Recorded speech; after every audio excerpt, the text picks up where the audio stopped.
Yeah, people running your mouth when you lie and state my business. Well, what you done, I'm taking my people to hearts while you're crying. But regular level and what's what I'm trying to prove. Instead of just the goods, first two Philippine rap on the news. Set engine of the cool, they had a script news. While I put my series on the map, 22 double along the poseri no cap. Saan nga ba hantong ang tagpong ito? Minal kita pero ginago mo ilitok sa longsan bago pa makarecover sa ginawa mo sa akin na meron ba akong over? Naalala mo pa ba nung tayo pa kasama ko magkatap nagsabi kita mula ulo hanggang papatay ang lahat pati mo ako naglaba. Kinukonsinti ko meron na magali na. Sige na, tama ka ng palagi.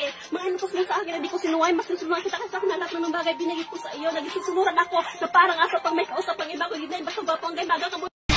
Hindi ko alam kung bakit ako sama dito. Sama sa mga pasabi ng latiko at nigla. Astig ka pinagkan libid kita muna. Tika lang painunan ng tubig. Ship sa segunda. Babak itomba. Dapat makaisip ko ng kanida. At nulas ang pagbigkas. At astig bakas ka ng marinig ng libo-libo ng Pilipino. Nakikinig sa mga padibo ko. Di ka ba nagulat sa mga naganap? Di ko nila kung bakit ako sikat. Para bang panaginip na pilit makamit ang talagang sinusulit. Ang pagiging makulit. Kailangan galingan. Hindi ka kayang taputan ang tutugan. Parokya ng aming samahan. Shit, paano ito? Wala akong masabi. Ngunit kailangan gumalaw ng mga labi kong ito. Kung wala na babakasali. Napagaling din ako tayo nasali.